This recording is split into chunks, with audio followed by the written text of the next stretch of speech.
Semester income tax ಸಬ್ಜೆಕ್ಟ್ನಲ್ಲಿ ಬರುವಂತಹ income from other source ಇದರ ಮೇಲೆ ಕೇಳುವಂತಹ 10 ಮಾರ್ಕ್ಸ್ಗೆ ಇರುವಂತಹ ಪ್ರಶ್ನೆನ ಡಿಸ್ಕಷನ್ ಮಾಡೋಣ.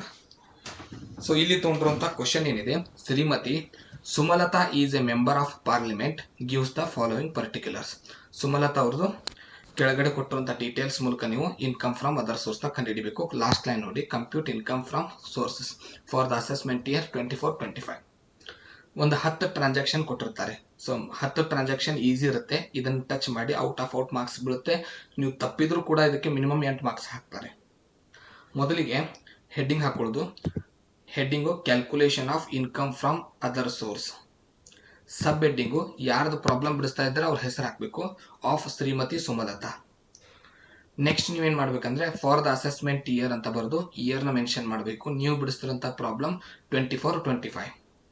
2 ಕಾಲಮ್ನ ಪ್ರಿಪೇರ್ ಮಾಡ್ಕೋಬೇಕು, ಪರ್ಟಿಕ್ಯುಲರ್ ಮತ್ತು ರುಪೀಸ್. ನೀವು ಪರ್ಟಿಕ್ಯುಲರ್ ಜಾಗದಲ್ಲಿ ಸೋರ್ಸ್ ಆಫ್ ಇನ್ಕಮ್ ಅಂತಾನೂ ಕೂಡ ಕಾಲಮ್ ಹಾಕೋಬಹುದು. ಇನ್ನು ಕೊಟ್ಟಿರೋಂಥ ಟ್ರಾನ್ಸಾಕ್ಷನ್ ನೋಡೋಣ. ಒಂದು ರೌಂಡು ಸ್ಯಾಲ್ರಿ ಇದೆ, ವಿನ್ನಿಂಗ್ ಫ್ರಮ್ ಕ್ರಾಸ್ವರ್ಡ್ ಪಜಲ್ ಇದೆ, ಅಂದರೆ ಲಾಟ್ರಿ ವಿನ್ ಆಗಿರೋದಿದೆ, winning from Karnataka state lottery ಇದೆ, ಅನ್ಡಿಸ್ಕ್ಲೋಸ್ಡ್ ಸೋರ್ಸ್ ಅಂದರೆ ಯಾವುದೇ ಮಾಹಿತಿ ಇಲ್ಲದಂಥ ಇನ್ಕಮ್ ಇದೆ 1,50,000, ಗಿಫ್ಟ್ ಇದೆ, ಮತ್ತು ಇಂಟ್ರೆಸ್ಟ್ ಬಂದಿದೆ ಬ್ಯಾಂಕ್ ಸೇವಿಂಗ್ಸ್ ಅಕೌಂಟ್ ಮೇಲೆ, rent received letting out property rent ಬಂದಿದೆ, ರಾಯಲ್ಟಿ ಇದೆ, ಇನ್ವೆಸ್ಟೆಡ್ ಇನ್ ಅಂದರೆ ಡಿಬೆಂಚರ್ ಇದೆ 2. ಸೊ ಇದಿಷ್ಟು ಡೀಟೇಲ್ಸ್ ಕೊಟ್ಟಿದ್ದಾರೆ ಕ್ವಶನಲ್ಲಿ. ಭಾಳ ಸಿಂಪಲ್ ಆಗಿರುವಂಥ ಪ್ರಾಬ್ಲಮ್. ಒಂದು 4 ರೂಲ್ಸ್ ಅಷ್ಟೇ ನೆನ್ಪಿಟ್ಕೊಳ್ಳೋದು. ಕ್ವಶನಲ್ಲಿ ಬ್ರಾಕೆಟ್ನಲ್ಲಿ ನೆಟ್ ಬಂದರೆ ಅದನ್ನು ಗ್ರಾಸ್ ಅಪ್ ಮಾಡಬೇಕು. ಕ್ವಶನಲ್ಲಿ ಟ್ಯಾಕ್ಸ್ ಫ್ರೀ ಬಂದರೆ ಅದನ್ನು ಗ್ರಾಸ್ ಅಪ್ ಮಾಡಬೇಕು. ಸೊ ಲಿಸ್ಟೆಡ್ ನಾನ್ ಲಿಸ್ಟೆಡ್ ಇವೆಲ್ಲ ನಿಮಗಿಲ್ಲ ಸಿಲೆಬಸ್. ಈಗ ಹಳೆ ಬುಕ್ನ ನೀವು ರೆಫರ್ ಮಾಡ್ತಾ ಇದ್ದೀರಾ.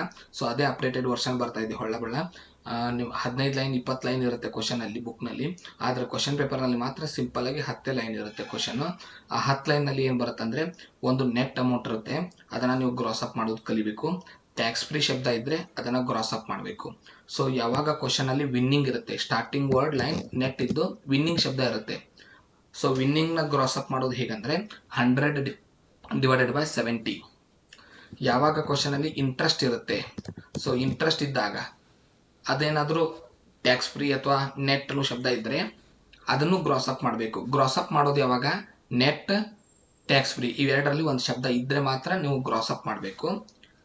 ಗ್ರಾಸ್ ಅಪ್ ಅಂದರೆ ಕೊಟ್ಟ ಅಮೌಂಟ್ನ ಕನ್ವರ್ಟ್ ಮಾಡಬೇಕು. 2 ರೂಲ್ಸು. ವಿನ್ನಿಂಗ್ ಶಬ್ದ ಬಂದರೆ 100/70 ನೆನ್ಪಿಟ್ಕೋಬೇಕು. ಇಂಟ್ರೆಸ್ಟ್ ಬಂದರೆ 100/90 ನೆನ್ಪಿಟ್ಕೋಬೇಕು. ಇದು 2 ರೂಲ್ಸ್. ಇನ್ನು 2 ರೂಲ್ಸ್ ಏನು, ಕ್ವಶನಲ್ಲಿ ಪೋಸ್ಟ್ ಆಫೀಸದ್ದು ಇಂಟ್ರೆಸ್ಟ್ ಬಂದರೆ 3,500 ಲಿಮಿಟ್, ಅದ್ರ ಒಳಗಡೆ ಬಂದರೆ ಹಚ್ಚಬಾರದು. ಅದ್ರ ಮೇಲ್ಗಡೆ ಬಂದರೆ ಎಷ್ಟು ಎಕ್ಸ್ಟ್ರಾ ಬಂದಿದೆ ಅದನ್ನ ಅಮೌಂಟ್ನ ಎಂಟ್ರಿ ಮಾಡಬೇಕು. ಫಾರ್ ಎಕ್ಸಾಂಪಲ್ ಈಗ 4,000 ಕೊಟ್ಟಿದ್ರೆ 3,500 ಬಿಟ್ಟು 500ನ ಎಂಟ್ರಿ ಮಾಡಬೇಕು. ಇದು 3ನೇ ರೂಲ್ಸ್. ಇನ್ನು 4ನೇ ರೂಲ್ಸ್ ಏನಂದರೆ ಕ್ವಶನಲ್ಲಿ ಪರ್ಸಂಟೇಜ್ ಬಂದರೆ ಅಮೌಂಟ್ಗೂ ಪರ್ಸಂಟೇಜ್ಗೂ ಕ್ಯಾಲ್ಕುಲೇಷನ್ ಮಾಡಿ ಅಮೌಂಟ್ ಹಚ್ಚಬೇಕು, ವಿನಃ ಡೈರೆಕ್ಟಾಗಿ ಹಚ್ಚಬಾರ್ದು. 4 ರೂಲ್ಸ್ ಒಟ್ಟು. ನೆಟ್ ಅಂತ ಬಂದರೆ 100/70, ಟ್ಯಾಕ್ಸ್ ಫ್ರೀ ಅಂತ ಬಂದರೆ 100/90, ಕ್ವಶನಲ್ಲಿ ಪರ್ಸಂಟೇಜ್ ಬಂದರೆ ಅಮೌಂಟ್ಗೆ ಪರ್ಸಂಟೇಜ್ ಮಾಡಿದ ನಂತರ ಅಮೌಂಟ್ನ ಎಂಟ್ರಿ ಮಾಡಬೇಕು.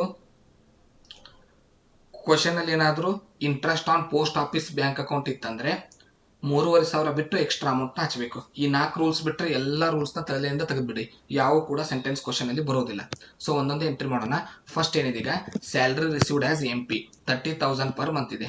ಸೊ ನಾವು ವರ್ಷಕ್ಕೆ ಇನ್ಕಮ್ ಟ್ಯಾಕ್ಸ್ ಕಟ್ತೀವಿ. ಯಾವುದೇ ಅಮೌಂಟು ಪರ್ ಮಂತ್ ಇದ್ದರೆ ಅದನ್ನು ಮಲ್ಟಿಪ್ಲೈ ಬೈ 12 ಮಾಡಿ ನಾವು ಅಮೌಂಟ್ನ ಕಂಡುಹಿಡಿಬೇಕು. So 3,60,000 rupees. ಹೇಗಂದರೆ 30,000 × 12, ಯಾಕಂದರೆ ಇಲ್ಲಿ ಪರ್ ಮಂತ್ ಅನ್ನೋ ಶಬ್ದ ಇದೆ.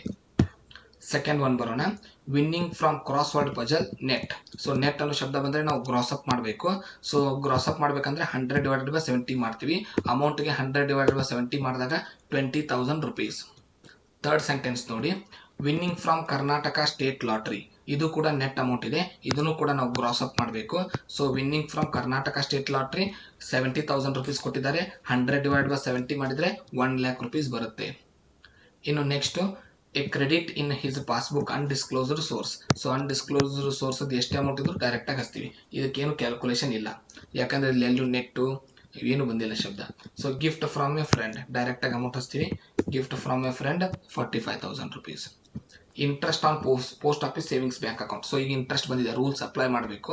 ಸೊ 3500 ಒಳಗಡೆ ಅಮೌಂಟ್ ಇದೆ, ಆದ್ದರಿಂದ ಡೈರೆಕ್ಟಾಗಿ ಅಮೌಂಟ್ ತೊಗೋಬೇಕು.